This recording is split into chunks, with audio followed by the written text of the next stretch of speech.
한 주간 평안하셨습니까? 하나님께서 돌보시는 손길, 하나님이 나와 함께 하신다라는 느낌 경험하면서 한 주 사셨습니까?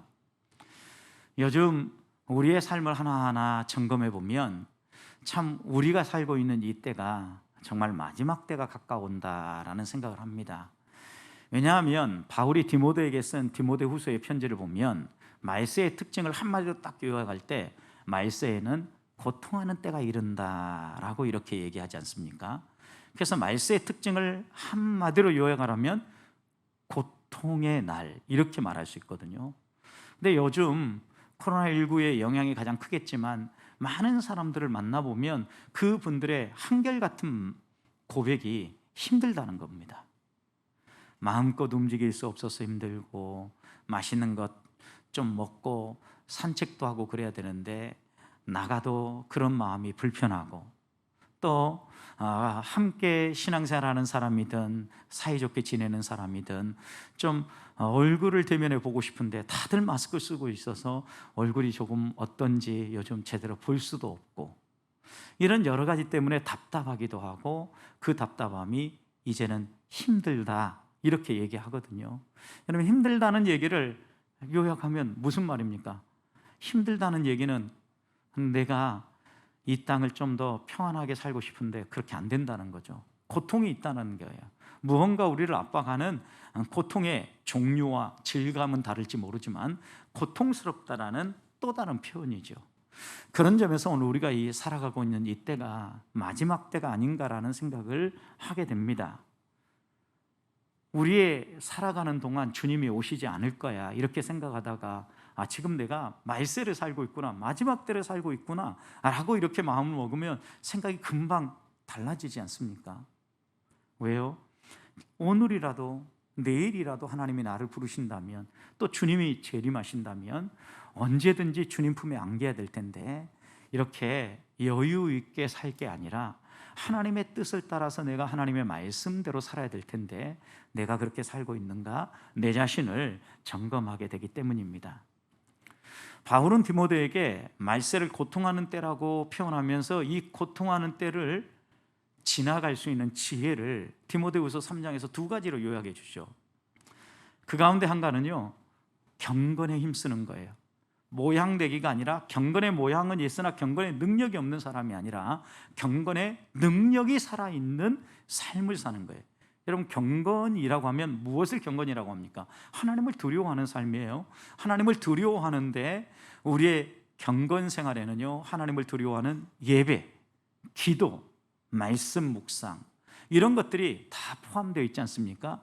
또 교회 안에서 섬기는 것 하나님이 우리에게 당부하시는 것이기 때문에 하나님을 두려워하면서 하나님 앞에서 삶을 살아가는 것 어떻게 생각해 보면 우리의 일상 모든 삶이라고 말할 수 있지요. 우리의 삶의 전체 영역에서 하나님을 믿고 따르는 신앙인의 능력이 나타나야 된다는 거예요. 어떻습니까 성도 여러분? 한 주간 살아가면서 이런 하나님을 피부에 와닿게 느끼며 살고 있습니까? 경건의 모양이 아니라 경건의 능력을 맛보며 살고 있습니까? 만약에 이런 경건의 능력이 우리의 삶에 있으면 아무리 우리가 살아가는 이 세상이 힘들고 어려워도 이 말세 지말이라고 해도 견뎌내고 이겨낼 수 있다는 거예요. 또 하나 바울이 이 디모데에게 보내면서 얘기한 것은 배우고 확신한 일에 거하라고 얘기하죠. 디모데후서 3장 후반절 보면 배우고 확신한 일에 거하라고 얘기하면서 그것이 무엇이냐면 하나님의 말씀에 집중해야 될 것임을 분명하게 이야기하죠. 하나님의 말씀은 성령의 감동으로 된 것으로 교훈과 책망과 바르게 함과 의로 교육하기에 유익하다라고 마무리 지으면서 이 하나님의 말씀이 우리를 구원받기에 충분한 하나님의 사람들로 다듬어 간다라고 교훈하지요. 그래서 말세를 이겨내는 또 하나의 비결이 있다고 하면 하나님의 말씀을 가까이 하고 내가 평소 붙잡았던 복음, 배우고 확신한 일들을 항상 재점검하면서 그 안에서 믿음의 삶을 살아가는 것입니다. 실제로 광야길을 걸어가는 이스라엘 백성을 보십시오. 하나님이 준비시킨 거 하나하나를 보면 하나님을 의식하고 하나님 앞에서 경건한 삶을 살라는 거죠. 오염된 삶, 죄와 더불어 세상의 낙을 향하여 살아가는 삶 내려놓고 하나님을 붙잡고 하나님과 동행하며 우리의 시선과 우리의 관심사를 하나님께 집중하고 살라고 당부하는 말씀이지요. 실제로 우리가 하나님 앞에서 그렇게 살지 못하면요, 하나님은 항상 우리가 그것을 깨우치도록 채찍을 들어서 때리시죠. 이스라엘 백성도 하나님이 택한 백성이지만 그렇게 하나님의 말씀으로 선지자들이 애타게 그들의 잘못을 깨우쳐주고 믿음의 삶을 살아가도록 당부했음에도 불구하고 그렇게 못 살아갈 때 어떤 일이 벌어집니까? 심판받게 되죠.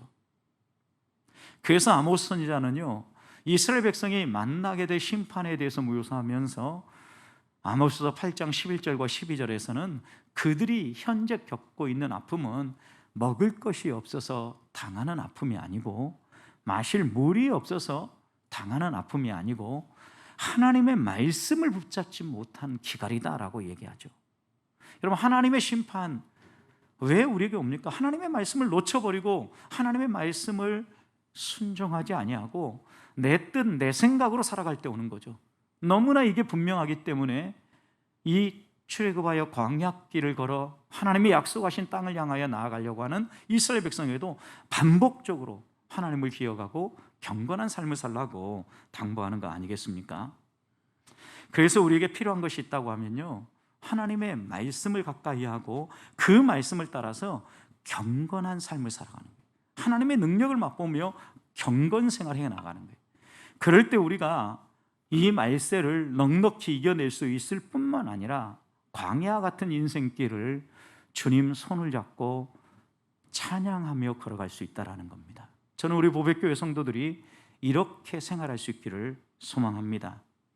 지난 주간 한 주간 새벽 이렇게 쉬면서 묵상을 하는데 하나님께서 여러 가지 은혜들을 주셨는데 그 가운데 제게 주시는 말씀 가운데 하나가 잠언 27장 23절이었습니다. 내 양떼의 형편을 부지런히 살피며 내 소떼에게 마음을 두라. 이렇게 힘들고 어려울 때 성도들은 과연 어떻게 살아가고 있는지 거기에 좀 더 내 마음을 써라. 그리고 부지런히 살펴라 라고 당부하는 이 말씀 읽으면서 마음에 하나님 앞에 회개가 먼저 되어졌고 좀 더 내 안에 흐트러진 모습들을 다듬어야 되겠구나라는 고백의 기도가 절로 나왔습니다. 사랑하는 성도 여러분, 우리가 하나님의 말씀을 듣는다, 하나님 앞에 깨어 있는다라는 것은 내 자신을 살피고 내가 어떻게 이 하나님의 말씀을 따라 광야길을 걸어가는가를 점검하는 일입니다. 저는 우리 보배교회 성도들이 항상 말씀 안에 깨어 있고 하나님의 말씀이 내게 주시는 것 앞에 내 삶을 살피면서 내가 하나님 앞에 한 발 더 가까이 나아가고 하나님의 뜻대로 살고자 다짐하는 하루하루의 삶이 되기를 축복합니다. 오늘 우리가 함께 읽었던 10장의 말씀도 보십시오.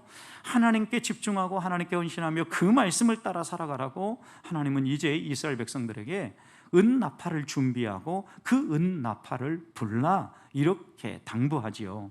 먼저 1절과 2절 말씀을 보십시오. 하나님이 모세에게 분명하게 명령하십니다.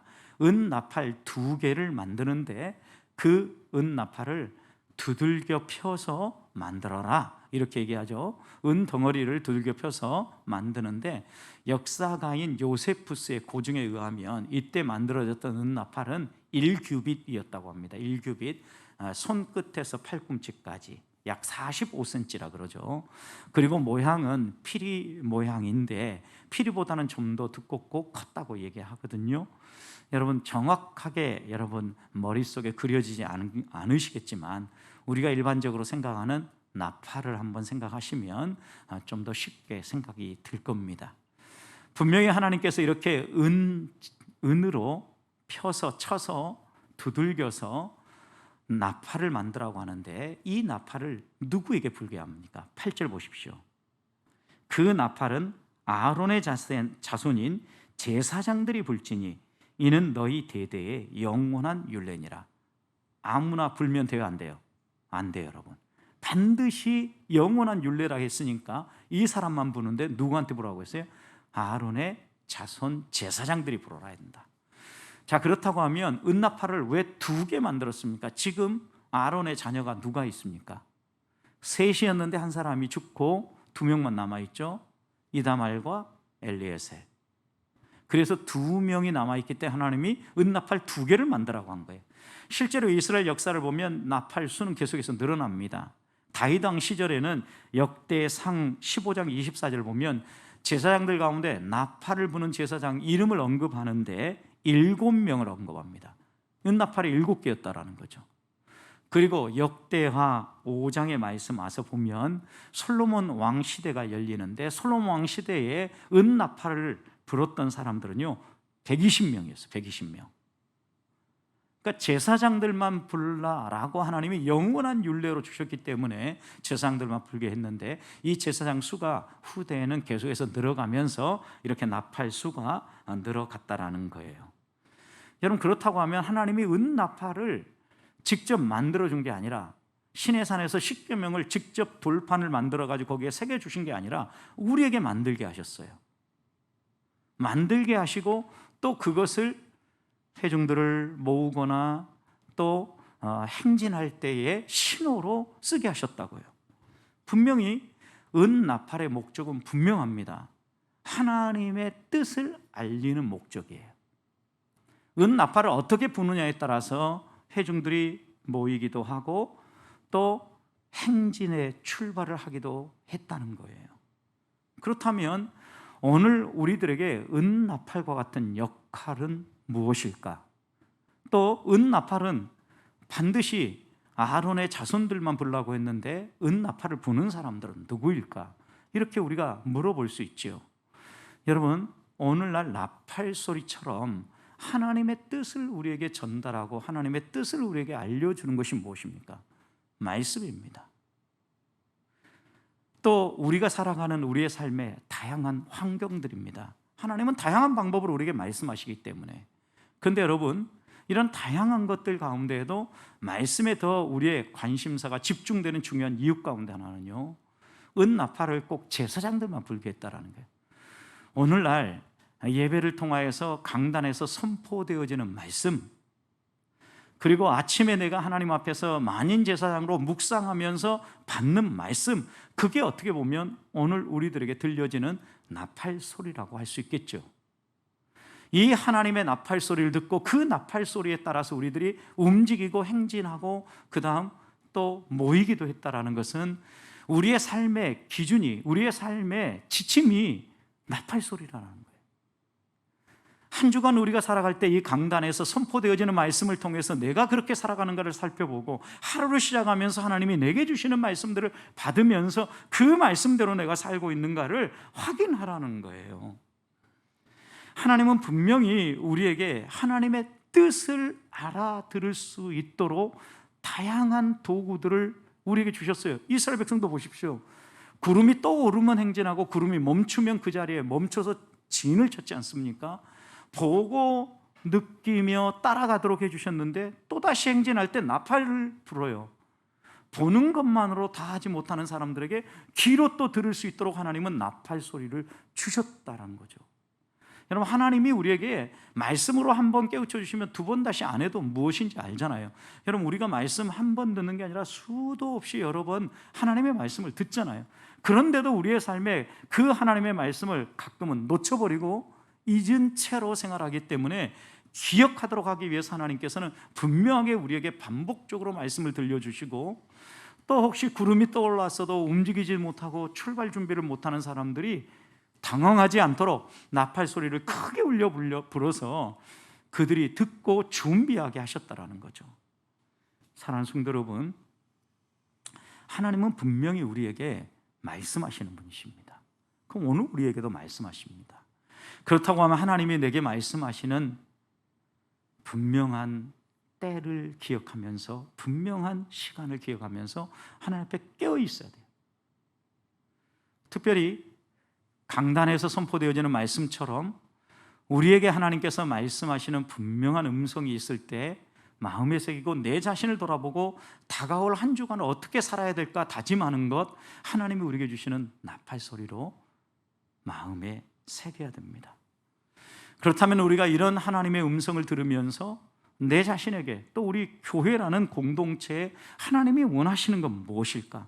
우리에게 어떻게 행진하고 무엇을 향하여서 나아가라고 하는가? 분명하게 우리는 다시 한 번 더 마음에 새길 수 있어야 합니다. 이스라엘 백성이 그 나팔 소리를 듣고 순종할 때 그들에게 복이었습니다.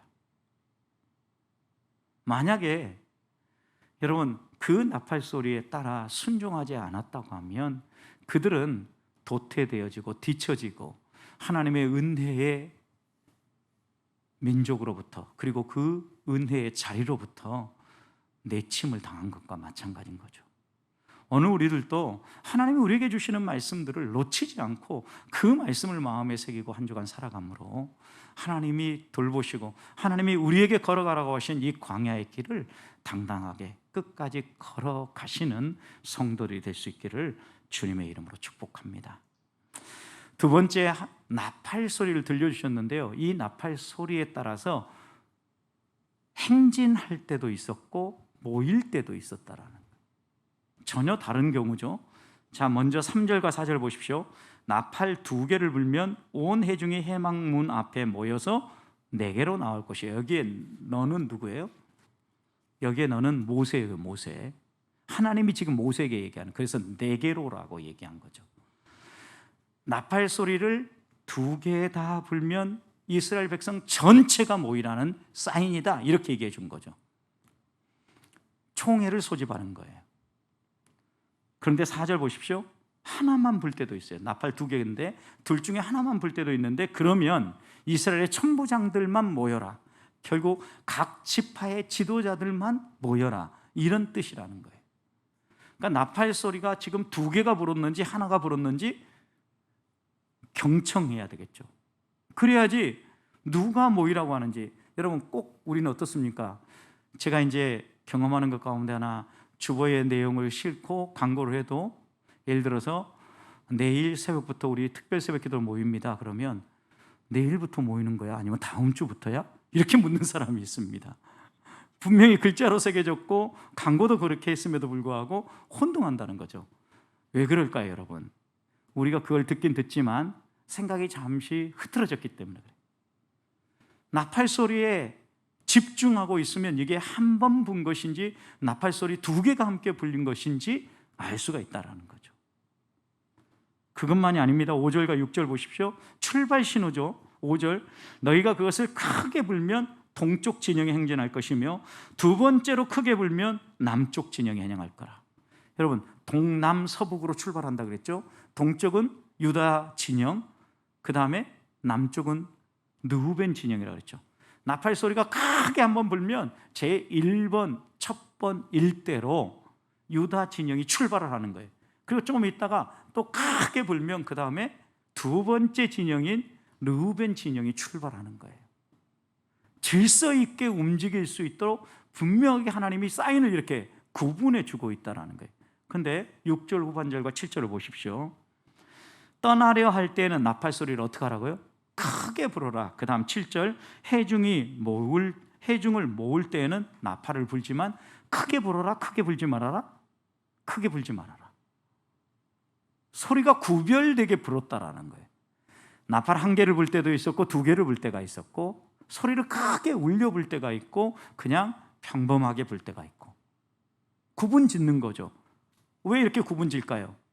나팔 소리를 듣고 그 나팔 소리를 따라서 이스라엘 백성이 움직이도록 하기 위해서 나팔 소리를 구분 지은 거예요.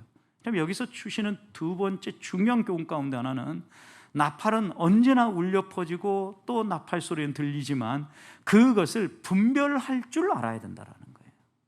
만약 아무리 나팔이 소리를 내고 울려 불려도 무슨 소리인지 알아듣지 못한다고 하면 아무런 소용이 없기 때문입니다. 그래서 이스라엘 백성이요, 하나님 뜻 안에서 약속하신 땅까지 안전하게 도달하기 위해서는요, 귀를 기울여야 돼요. 나팔 소리에 집중해야 돼요. 그래야 총회로 소집하는 소리인지 지휘관들만 모이라는 소리인지 지금 1대가 출발하는 타이밍인지 2대가 출발할 타이밍인지 분별하면서 행동할 수 있었기 때문입니다. 사랑하는 성도 여러분, 하나님이 우리를 인도하실 때에도 하나님이 원하시는 사인을 분명하게 보여주십니다. 어렴풋하게 주시 않아요.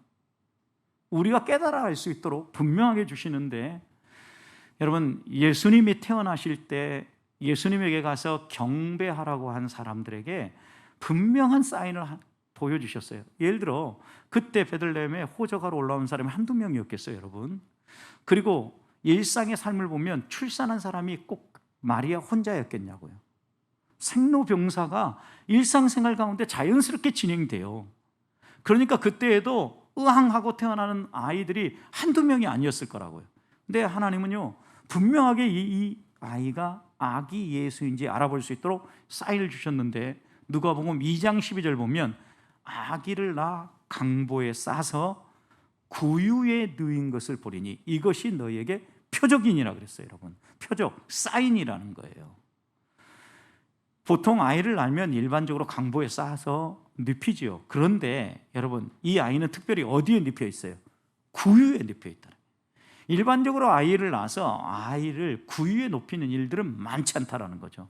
여러분, 그러면 출산한 가정, 그런데 그 아이를 강보에 쌌는데 구유에 놓여 있는 아이, 이걸 찾았을 거 아니에요.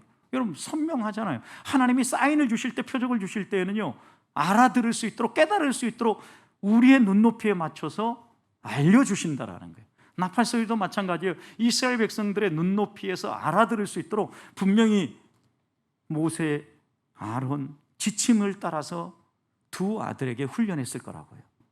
이다말과 엘르아살이 함께 불어야 된다, 구분이 돼야 된다.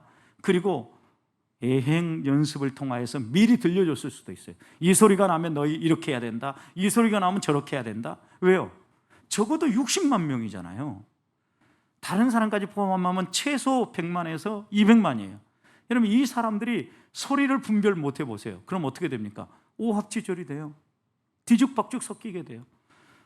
여러분, 얼마 전에 먼저 마스크를 벌었던 나라 가운데 10,000명 가까운 사람들이 모여서 막 축하하고 모였던 자리에 갑자기 여러분, 행사장 무대가 무너지니까 어떤 일이 벌어졌어요? 10,000명도 안 모였는데 여러 사람이 압사해서 죽었다니까요. 질서가 무너지면요, 100여 명, 100만 명 이상 되는 이 이스라엘 진영은요, 아수라장이 되어버릴 가능성이 높아요. 그래서 하나님은요, 이들이 하나님의 말씀을 따라서 일사불란하게 하나님이 약속하신 곳으로 안전하게 갈 수 있도록 분명한 하나님의 사인을 정해주시고 들려주시는 거예요. 여러분, 우리들도 우리가 살아가는 이 세상이 얼마나 다양한 소리가 들려옵니까? 얼마나 우리를 흔들어 놓는 것들이 많습니까? 그래서 우리가 이 세상 속에서 세상의 음성과 하나님의 음성을 분명하게 분별할 수 있도록 구분 지어 주셔요. 그리고 깨우쳐 주셔요. 하나님의 말씀 듣고 살아라. 세상의 문화, 드라마, 세상의 가치를 따라 살아가는 것이 아니라 하나님의 사람은 하나님의 말씀을 따라 살아야 된다라고 우리에게 분명한 사인을 주신다고요. 기도해도 마찬가지입니다. 하나님은 분명히 살아계시고 응답하시는 분이십니다. 우리가 알아들을 수 있도록, 하나님이 응답하셨다는 걸 느낄 수 있도록 사인을 주시는 분이시라. 그렇다고 하면 오늘 우리들이 하나님 앞에서 시대를 분별하고 하나님의 말씀을 따라 살아간, 하나님의 말씀이 어떤 의미인가를 분별할 수 있는 실력이 필요해요. 영성이 필요하다고. 하나님 앞에 깨어 있어야 됩니다. 실제로 역대상 12장 32절 말씀을 보면은요, 이사갈 자손 가운데에 시대를 분별할 줄 아는 사람이 있었는데 200명이나 있었다 그랬어요. 성경 말씀 역대상 12장 32절입니다. 이사갈 자손 중에서 시세를 알고 이스라엘이 마땅히 행할 것을 아는 우두머리가 200명이니 그들은 그 모든 형제를 통솔한 자다, 이렇게 얘기했어요. 앞장서 통솔하는 일꾼들이 있었는데 200명이라는 일꾼이 있었는데 그들의 공통점은 뭐였느냐? 시대를 분별할 줄 알아요. 지금이 어떤 때인지 우리의 환경과 형편을 읽을 수 있는 눈이 있었다. 거기에 또 하나, 시세만 분별하고 끝난 게 아니라 마땅히 하나님의 백성으로 행해야 될 것이 무엇인지를 알았다라는 거예요. 이게 영성 아니에요, 여러분? 우리가 살아가는 이 세상 가운데에서 하나님의 백성으로 마땅히 어떻게 살아야 될지를 알고 살아가는 사람, 이런 사람이 오늘 우리 시대에 필요한 사람입니다. 저는 우리 보배교회 성도들이 이런 성도들이 되기를 축복합니다. 그러기 위해서 하나님 앞에 깨어 있어야 됩니다. 시대를 분별하고 하나님의 말씀을 분별하고 하나님이 내게 들려주신 말씀이 무슨 의미인지를 깨달아 알고 그대로 순종할 때 하나님이 우리에게 약속하신 가나안 땅이 열리고 하나님이 우리에게 약속하신 축복의 땅이 열린다라는 겁니다. 한 주간 그렇게 살 수 있기를 축복합니다. 마지막입니다. 나팔 소리를 부는 것은 내가 하나님을 기억한다라는 고백이기도 합니다. 9절 보십시오. 또 너희 땅에서 너희가 자기를 압박하는 대적을 치러 나갈 때는 나팔을 크게 불지니 그리하면 너희 하나님 여호와가 너희를 기억하고 너희를 너희 대적에게서 구원하리라 그랬어요. 여러분, 싸우러 나갑니다. 괴롭히는 대적과 싸우러 나가는데 나팔을 불라는 거예요. 그런데 그때 나팔을 불면 하나님이 그 소리를 기억하고 내가 너희를 위해서 싸워주고 승리케 해주리라, 이렇게 하시는 말씀이죠. 자, 그럼 우리는 이렇게 질문을 던져볼 수 있어요. 만약 나팔 소리를 불지 않고 싸우러 나가면 어떻게 될까? 망하는 건가? 지는 건가? 여러분, 그러니까 모든 싸움에 무조건 나팔 소리를 부르라, 이 얘기가 아니죠 지금. 왜냐하면 어떤 싸움은요 조용히 매복에 있다가 우로 돌아서 뒷꼬리를 치라고 할 때도 있거든요. 하나님께서 다양한 방법으로 전쟁하게 하셨거든요. 그리고 여러분 생각해 보십시오. 하나님이 하시는 하나하나의 일들은요 상황과 형편과 환경에 따라서요 항상 동일하게만 얘기한 것이 아니라 다양하게 얘기했어요. 그러면 이 나팔을 불라라는 의미, 나팔을 불면 내가 기억하고 너희에게 나아가서 싸우리라, 이 말씀은 어떤 의미예요? 야, 전쟁에 나갈 때 이 전쟁의 승패는 내가 좌우한다는 걸 생각하고 하나님께 도움을 구하라는 거예요. 여기서 나팔을 불라라는 것은. 그 다음 이어지는 10절도 보십시오. 더 분명해지는데 10절, 또 너희의 희락의 날과 너희가 정한 절기와 초하루에는 번제물을 드리고 화목제를 드리며, 그 다음 어떻게 하라 했어요? 나팔을 불라 그랬어요. 그로 말미암아 너희의 하나님이 너희를 기억하시리라. 하나님 앞에 제물을 드리면서 나팔을 불면 내가 너희를 기억해 줄 것이다, 이렇게 말씀하죠. 그런데 여러분, 희락의 날이 언제입니까? 여러분, 언제 기쁨이 흘러넘칩니까? 승리가 있을 때죠. 농사를 했는데 풍성한 소출이 있을 때죠. 우리가 열심히 시험 쳤는데 내가 노력한 것보다 더 좋은 결과를 얻었을 때이죠. 여러분, 이렇게 우리들이 기쁠 때가 여러 가지 있어요. 그럴 때 우리는 이것이 내 힘과 내 능력으로만 얻어진 것이 아니라 하나님이 돌봐주시고 하나님이 은혜를 베풀어 주신 것이라고 인정하면서 하나님을 찬송하고 하나님 앞에 예배하고 또 우리는 하나님 앞에 감사 헌금을 드리잖아요. 여러분, 이런 일들을 할 때 나팔을 불라라는 건 뭐예요? 그 모든 것을 하나님이 이루어 주셨음을 기억하라는 거죠. 결국 10절 9절 말씀에서 나팔을 불라라, 그러면 내가 기억하리라, 이 말씀은 야, 너희가 전쟁에 나가든 또 승리의 날이든 그 모든 것이 하나님으로 말미암아 이루어진 것임을 기억하며 살라는 교훈의 말씀이죠. 나팔을 불 때마다 하나님이 나를 이렇게 승리케 하실 것입니다. 나팔을 또 불 때마다 하나님이 이렇게 이루어 주셨습니다. 이렇게 하나님을 인정하고 하나님을 기억하는 행위인 거죠. 그래서 세 번째 나팔을 불라라는 것은요, 하나님을 인정하고 하나님을 기억하며 살아갈 때 광야 인생길에서 우리들이 승리할 수 있다는 것을 분명하게 교훈하고 있는 겁니다. 광야, 영적 전쟁터입니다. 여러분, 이런 전쟁터에서 우리가 꼭 가져야 될 마음이 무엇입니까? 하나님이 나와 함께 하신다는 거죠. 우리 주님도 요한복음 16장 33절에 이렇게 당부하셨습니다. 이것을 너희에게 이르는 것은 너희로 내 안에서 평안을 누리게 하려 함이라. 세상에서는 너희가 환난을 당하나 담대하라. 그 다음 이 말씀이 중요합니다. 내가 세상을 이겼노라. 너희가 이 세상 살아가면서 환난 당할 수 있다라는 거예요. 고난 겪을 수 있다라는 거예요. 그러나 한 가지 꼭 기억하라는 거예요. 내가 세상을 이겼다. 여러분, 이 말씀은 뭐예요?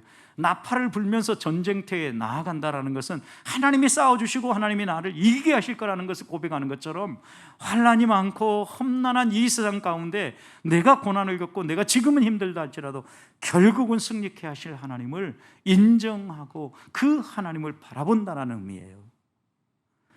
우리 안에 나팔을 분다라는 의미 다시 한번 새겼으면 좋을 것 같습니다. 하나님을 의뢰하고 하나님을 붙잡는 자에게 하나님은 복을 주시는 분이십니다. 예레미야 17장 7절, 그러나 물은 여호와를 의뢰하며 여호와를 의지하는 사람은 복을 받을 것이라. 하나님 의뢰하고 의지하는 사람은요 복 받는다 분명하게 약속하십니다. 이사야 26장 3절, 주께서 심지가 견고한 사람을 평강에서 평강하고 평강하도록, 평강에서 평강으로 그랬는데 평강하고 또 평강하도록 지키시나니 그랬어요. 하나님을 향한 믿음의 심지가 흔들리지 않고 굳건한 사람은 하나님이 평강하도록 계속해서 또 평강을 누리도록 지켜주신다 약속하고 있는 겁니다. 그렇다면 오늘 우리가 한 주를 살아갈 때 우리를 위해서 앞서가시며 싸워주시는 하나님을 신뢰해야 됩니다. 나팔을 분다라는 것은요 인정하고 이미 그걸 선포하는 거죠. 그래서 하나님은 심지어 우리에게 너희가 믿고 구한 것은 어떻게 하라고요? 받은 줄로 믿으라 이거예요. 이게 나팔을 불라라는 거죠. 여러분, 하나님이 그렇게 한다는 걸 믿고 기억하고 선포하는 거죠. 저는 우리 보배교회 성도들의 삶 가운데 이런 선포, 하나님을 믿고 신뢰하고 나팔을 부는 은혜가 흘러넘치기를 축복합니다. 말씀을 마무리합니다. 나팔을 불라, 이 말씀을 통해서 우리의 마음에 꼭 기억해야 될 게 무엇입니까? 무엇보다도 나팔을 준비하고 그 나팔 소리를 통하여서 하나님의 뜻을 받는 것처럼 우리에게 나팔 소리와 같은 하나님의 말씀이 선포되어질 때 그 말씀에 귀담아 듣고 그 말씀을 분별함으로 말미암아 내게 주어진 사명의 길 넉넉히 걸어갈 뿐만 아니라, 여러분, 나팔을 준비하고 나서 그 나팔 소리를 분별했던 것처럼 우리의 삶과 하나님의 말씀, 그리고 우리가 살아가는 이 세상의 환경들, 그 가운데 하나님이 오늘 내가 어떻게 살라고 하시는지 분명한 분별력이 살아있어서 하나님이 어떤 분인가 나팔을 불면서 선포하면서 하나님을 증거하면서 한 주를 사시기를 주님의 이름으로 축복합니다.